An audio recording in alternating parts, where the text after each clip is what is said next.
কোচবিহার থেকে গ্রেফতার করা হয়েছে দুই বাংলাদেশি নাগরিককে। নিউ কোচবিহার স্টেশন থেকে গ্রেফতার করা হয়েছে তাদেরকে। 3 মাস আগে অবৈধভাবে ভারতে প্রবেশ, তুরা পাহাড় হয়ে ভারতে প্রবেশ করে এই দুই বাংলাদেশি। আর বাংলাদেশে ফিরে যাওয়ার পথে তাদেরকে গ্রেফতার করা হয়, কারণ তাদের কাছে কোনো নথি ছিল না। কোচবিহারে গ্রেফতার করা হয়েছে দুই বাংলাদেশি নাগরিককে। নিউ কোচবিহার স্টেশন থেকে তাদেরকে গ্রেফতার করা হয়েছে এবং যেমনটাই জানা যাচ্ছে, তুরা পাহাড় হয়ে ভারতে প্রবেশ করেছিল এই দুই বাংলাদেশি। 3 মাস আগে অবৈধভাবে তারা ভারতে প্রবেশ করে, আর এবার তারা যখন বাংলাদেশে ফিরে যেতে চাইছিল, ঠিক সেই সময় ফিরে যাওয়ার পথে গ্রেফতার করা হয়েছে এই দুই বাংলাদেশিকে।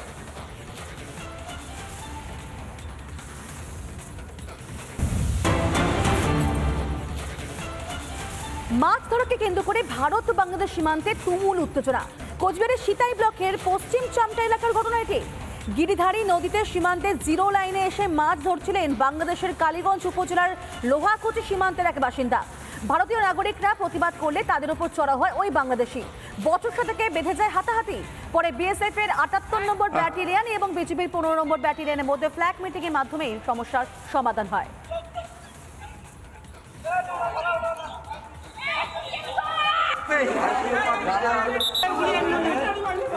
খালি একটু সাপোর্ট দেন খালি।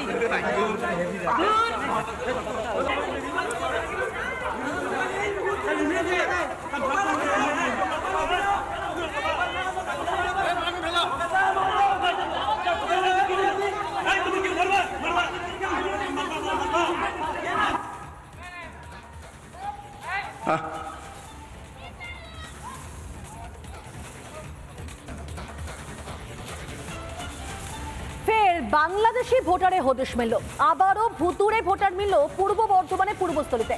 জাল তথ্য দিয়ে ভোটার কার্ড তৈরির কথা মানছে ভুয়ো ভোটারের পরিবারে। বিজেপির দাবি যে তৃণমূলের হাত যশে গড়মিল রয়েছে এই ভোটার তালিকায়। আর অন্যদিকে আবার শাসকের যুক্তি, অনলাইন পদ্ধতি এবং নাকি ভোট কর্মীদের গাফিলতি এর জন্য দায়ী। দেখুন, রিঙ্কু সিলকে চেনেন? হ্যাঁ, আমার দাদা। সে কোথায় থাকে? ও বাংলাদেশে থাকতো, অবৈধভাবে আসা যাওয়া করে কাগজপত্র করেছে। এখন তা এখানে কি করে ভোটার কার্ড হলো সেটা আমি জানি না, সেটা ওকে নিচ্ছে কেউ না কেউ সহযোগিতা করেছে। বাংলাদেশের নাম এদেশের ভোটার তালিকায় ঢোকাতে কাদের মদত, সহযোগিতা কাদের? পূর্ব বর্ধমানে পূর্বস্থলীতে ফের ভুয়ো ভোটারে খোঁজ মিলতেই শুরু হয়েছে তুমুল বিতর্ক। এই হচ্ছে রিঙ্কু শীল, যার নাম রয়েছে পারুলিয়ার সাহাপাড়ার ভোটার লিস্টে। এই রিঙ্কুরই আবার পাসপোর্ট, জন্মের শংসাপত্র রয়েছে বাংলাদেশের। সেখানে শীল নয়, পদবী শর্মা। এটা আপনার দাদার নাকি? দেখুন তো। হ্যাঁ, আমার দাদা। হ্যাঁ, এটা ওই ওনার বাংলাদেশের বার্থ সার্টিফিকেট। এটা ওনার পাসপোর্ট। শুধু রিঙ্কুই নয়, নাম রয়েছে আরেক বাংলাদেশি অর্জুন রায়েরও। তবে বাংলাদেশের ভোটার তালিকায় নাম অর্জুন কান্তি রায়, এখানে নাম থেকে কান্তিবাদ। ভোটার কার্ড কোথায় কারো না? ওখানে আছে। ওখানে মানে কোথায়? বাংলাদেশে। তাহলে এখানে কি করে ভোটার কার্ড হলো? তো কর্মসূত্রে ওখানে এখন করে আসছে, এই আর কি। তো এখানে তো ভোটার থাকে। এখানে ভোট দেন তো? হ্যাঁ, দেন। আবার বাংলাদেশেও ভোট দেন?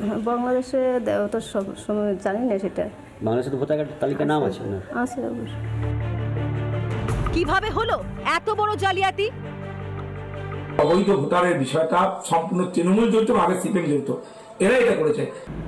এদের সব অনলাইনে প্লাস কিছু বিএলএ আছে, বিএলও, এরা পয়সা করি খেয়ে এদের নাম তুলেছে।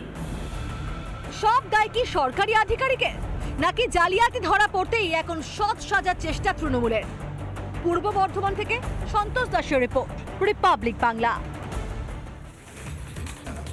নানা ধরনের কন্টেন্ট দেখার জন্য লাইক করুন, শেয়ার করুন আমাদের ফেসবুক পেজ, সাবস্ক্রাইব করুন আমাদের ইউটিউব চ্যানেল। পাশাপাশি অন্যান্য ব্রেকিং নিউজের জন্য অবশ্যই চোখ রাখুন রিপাবলিক বাংলায়।